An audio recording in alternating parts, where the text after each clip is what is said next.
Well, U.S. stocks, of course, taking a beating as investors assess the impacts of the tariff escalations with China.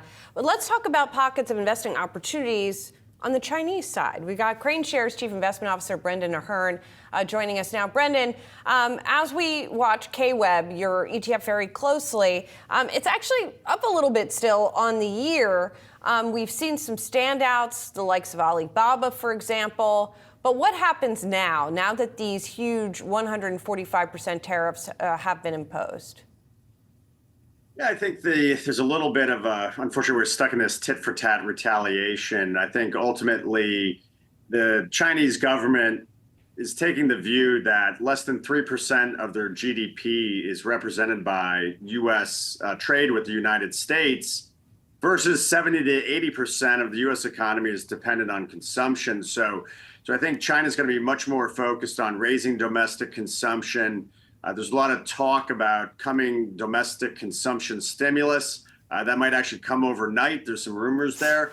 So I think China is basically saying, we're just going to focus on what we can control. And if the U.S. wants to cut off access to our products, that affects the U.S., then maybe it affects China.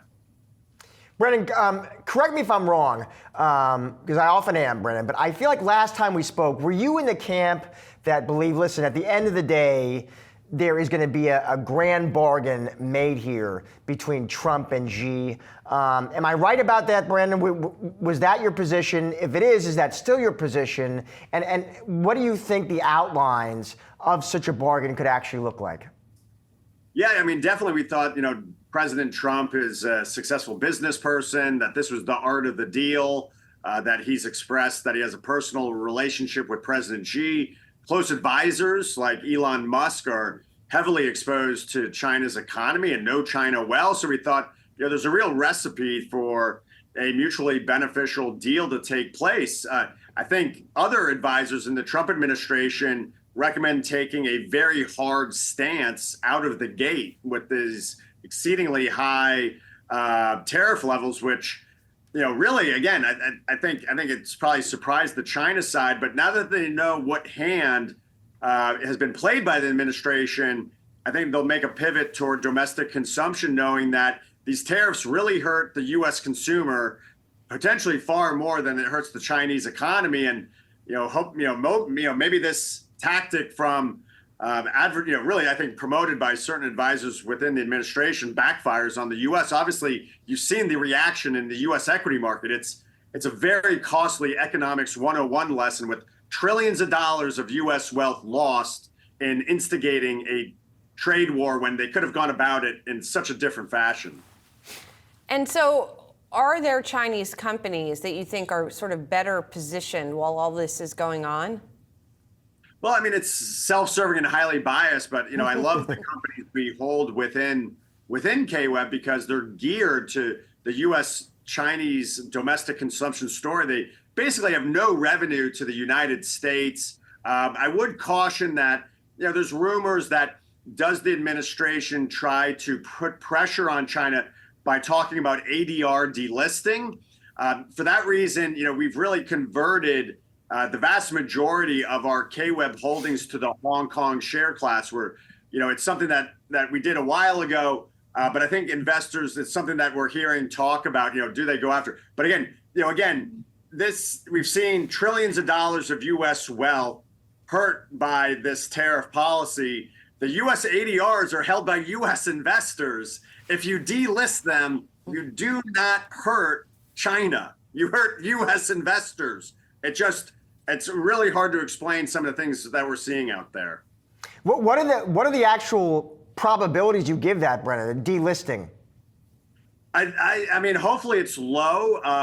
The idea of delisting was because Chinese law prevented the Public Company Accounting Oversight Board from doing audit reviews. The Chinese changed their law.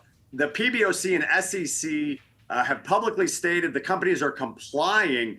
So I think this is where if I was an Elon Musk, I'd be very worried because this feels like a direct attack really trying to, I don't know what the thought process is of the ADR delisting. Again, you're only going to hurt U.S. investors. Let's be very clear.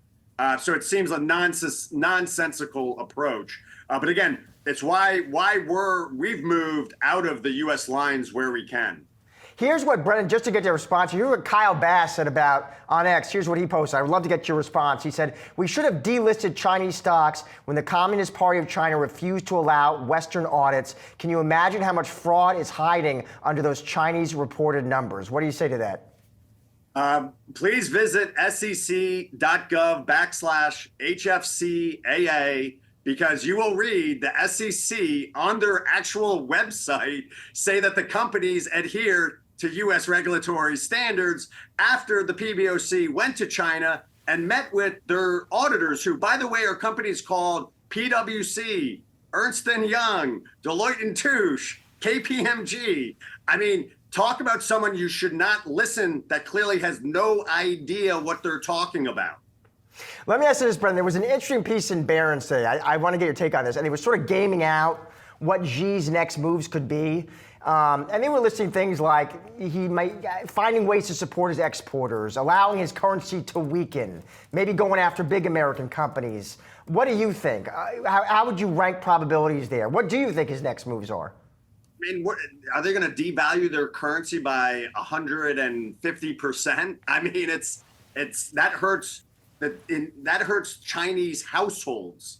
So this devaluation concern, I think, is I think China's going to say, we know what the U.S. policy is. We're going to focus on domestic consumption, which we can control. And I think we're on the precipice of significant Chinese stimulus because the perception is that 1.4 billion Chinese people are making iPhones only sold in the United States. That's just not true. You need to kind of do the math and just look at ChatGPT. Ask ChatGPT, how much of China's GDP is dependent upon U.S. trade. It's less than 3%, less than 3%. So if you can raise domestic consumption, you can more than offset that weakness.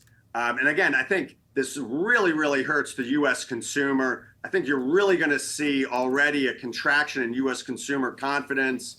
It's really going to play on the consumer here, which represents a disproportionate percentage of the GDP. It's kind of scary if you start to really think about it. I really hope cooler heads prevail. I could ask ChatGPT, but I would always rather prefer to have you, Brendan, on the show. Thank you so much for joining us. Feelings mutual. Appreciate it. Thank you, sir.